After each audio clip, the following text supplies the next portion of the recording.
What's going on, everyone? It's Jack here from With Tech. Hope you guys are all doing well. Welcome back to another video. In today's video, we're talking about the Samsung Galaxy S9 and the S9 Plus. I've been using the Samsung Galaxy S9 as my daily driver for a very long time now, and I have a lot of thoughts about it. So when I first got it, I was really in love with it. I got it in this really awesome purple color, and I still kind of feel that way. I think it's one of the best phones on the market.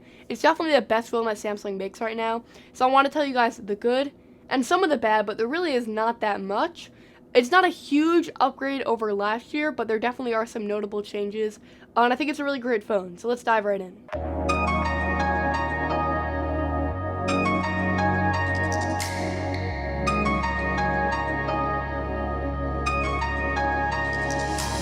Okay, yeah, so as I just said, there hasn't been any major improvements to the design over the S8, except for a couple or refinements which kind of complete the phone.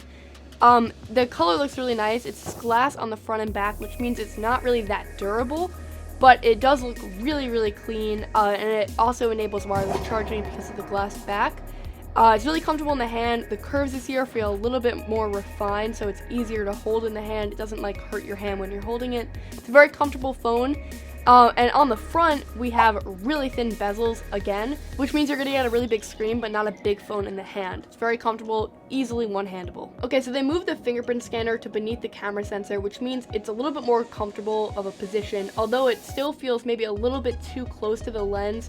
And it's also a little bit too small, meaning that I find myself often hitting the camera a little bit when trying to unlock my phone.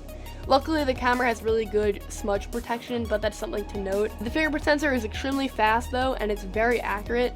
And it also was the fastest setup I've ever had on any smartphone. It was really impressive. It works as advertised, and the little gesture to pull down the notification tray is still here. It's on the back though, which means that you can't unlock your phone if it's placed down on a surface, so that's kind of annoying. And for that reason, iris scanning is back again, and facial recognition also makes an appearance.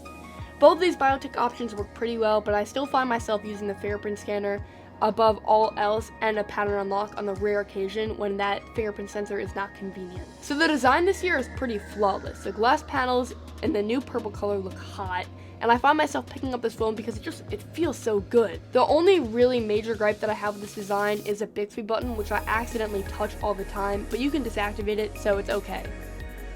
I have the Plus model here, and so the design differences between this and the regular S9 are the following. The Plus packs a secondary camera, more on that later, and also a bigger display, more on that later also. Other differences between the regular S9 and the S9 Plus is found in the specs. While the S9 packs 4 GB of RAM, the S9 Plus packs 1.5 times that at 6 GB of RAM. That means that over time, the S9 Plus will probably be the faster phone for a longer period of time, but I haven't really noticed any major differences in use. So the spec upgrade, there is also a screen difference, as I already said. So the S9 Plus has a 6.2 inch screen, which means that it's 0.4 inches bigger than the regular S9. I personally prefer the form factor of the smaller S9, but I reach for the Plus more for that secondary camera. Okay, so speaking of that camera, I made a full video comparing it to the iPhone X, so if you want to see a lot of camera samples from the S9, you're going to want to check out that video. My overall thoughts on it is that it goes with a cooler tone, the pictures are really sharp and crisp, saturated. You're going to be really happy with it. This is definitely in the top 3 cameras on the market right now. I would say it's like iPhone X, S9, and Pixel 2. It's kind of a toss-up, really depends on your personal preferences, but if you want more samples, definitely go check out that video. I think overall though, you're going to be really happy with the images that you get out of this camera. Alright, so for software, it's Samsung. So you're going to get the typical Samsung stuff, which means you're going to get some app duplicates, you're going to get Bixby, and you're also going to get some quirky things, but it's mostly refined and it's a lot more fluid. It's definitely the best version of the Samsung skin yet. But I definitely tend to agree with other YouTubers on this topic.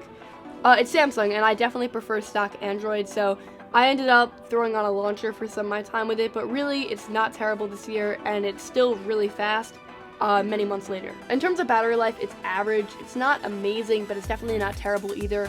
You'll make it through a full day with conservative use, but definitely nothing beyond that. The QHD display is automatically set to a 1080p resolution, which will help save battery life, but if you put it to its full capabilities, it might look a little bit sharper, but it will definitely drain the battery quicker. I think that might be worth it though, because the Samsung Galaxy S9 packs the best screen on the market.